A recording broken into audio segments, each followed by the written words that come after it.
Hello viewers, আশা করি সবাই ভালো আছেন। আজকে আমরা কথা বলবো মূলত অনিদ্রার সমস্যা নিয়ে। অনেকেরই কমপ্লেইন থাকে যে আমার ঘুম ঠিক মতো হচ্ছে না, বা সকালে বা আমাদের মাঝরাতে ঘুম ভেঙে যাচ্ছে, ঘুমে আদো আদো ঘুম হচ্ছে। মূলত এই সমস্যাটাকে মূলত মেডিকেল টার্মে বলা হয় ইনসোমনিয়া বা অনিদ্রা। এই অনিদ্রার সমস্যাটা মূলত হয়ে থাকে যখন আমাদের বেড টাইম বা ঘুমানোর সময় কনসিস্টেন্ট থাকে না, বা আমরা একই সময়ে ঘুমাতে যাই না, এক এক সময় ঘুমোতে যাচ্ছি, এক এক সময় আমরা এক এক কাজ করছি। তো আমাদের ব্রেইন তখন কনফিউজড হয়ে যায় যে ও কী করছে। এখন কি আমাদের ঘুমের যে হরমোন তাকে বলা হয় মেলাটোনিন। সো মেলাটোনিন কখন রিলিজ হবে তখন আমাদের ব্রেইন এক্স্যাক্টলি টাইম টেবিল করে বুঝতে পারে না। সুতরাং এই সমস্যা এড়াতে প্রথমেই আপনাকে একটা কনসিস্টেন্ট বেড টাইম রাখতে হবে। যেটা প্রথম, সেটা হচ্ছে কনসিস্টেন্ট বেড টাইম। একই টাইমে ঘুমোতে যাওয়া। সকাল রাত 11টা হলে রাত 11টা, রাত 12টা হলে রাত 12টা, রাত 1টা হলে রাত 1টা, রাত 2টো হলে রাত 2টো। এবং এছাড়া আমাদের শহরের জীবনে প্রায় সবারই ভিটামিন ডি এর ঘাটতি থাকে।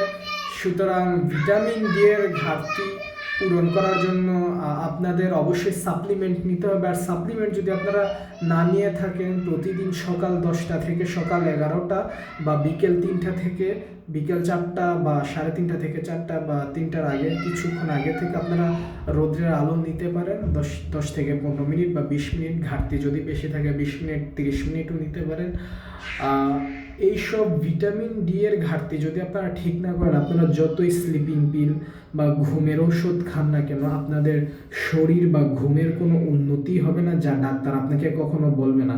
কোনো ডাক্তারই ভিটামিন ডি এর কোনো সহজে টেস্ট দেয় না, কারণ এর ঘাটতি সবারই থাকে। আর ভিটামিন ডিও আপনার ডিপ্রেশন বা আপনার মুড ডিসঅর্ডার বা আপনার ঘুমের সাথে ভিটামিন ডি এর খুব গভীর একটা কানেকশন আছে। এবং ভিটামিন ডি নিলে সাথে আপনার ভিটামিন K2টা নিতে হবে। সুতরাং ভিটামিন K2টাও আপনাদের একটা নেসেসারি হিসেবে নেওয়া লাগবে, কারণ ভিটামিন ডি এর কাজ হচ্ছে ক্যালসিয়াম শোষণ বাড়ানো। যদি ক্যালসিয়াম আপনার হাড়ে গিয়ে ডিপোজিট না হয়, আপনার রক্তনালীতে, কিডনিতে হয়, তাহলে কিডনিতে পাথর হওয়ার সম্ভাবনা থাকে। সুতরাং ভিটামিন K2টাও জরুরি। এবং পাশাপাশি ম্যাগনেশিয়ামটা নিতে পারেন। ম্যাগনেশিয়ামটা নিলে আপনার ঘুমের অনেকটা ইমপ্রুভ হবে। এটা 100%। এটা আপনারা বাইরের দেশে যারা ডাক্তার রয়েছে তাদের থেকেও দেখতে পারেন। ম্যাগনেশিয়াম গ্লাইসিনেট, এই ওষুধটার দাম বেশি, বাট এটা খেতে পারেন। এটা ভিটামিন ডি এর অ্যাবজর্পশন বা শোষণ ক্ষমতা আরও বাড়িয়ে দেয়। সুতরাং ভিটামিন ডি প্লাস K2 এবং এর সাথে ম্যাগনেশিয়াম গ্লাইসিনেটটা গ্রহণ করবেন, দেখবেন ঘুমের অভূতপূর্ব আপনারা সাফল্য পাচ্ছেন। আর এর সাথে আপনারা চর্বি, ভিটামিন ডিটা খাওয়ার জন্য এর আগে আপনারা যাদের ল্যাকটোজ ইনটলারেন্ট বা আইবিএস এর সমস্যা নেই, তারা চর্বি জাতীয় যেমন দুধ খেতে পারেন। আপনারা দুধ খেতে পারেন, তাহলে হজমটা ভালো হবে এবং এর শোষণটা ভালো হবে।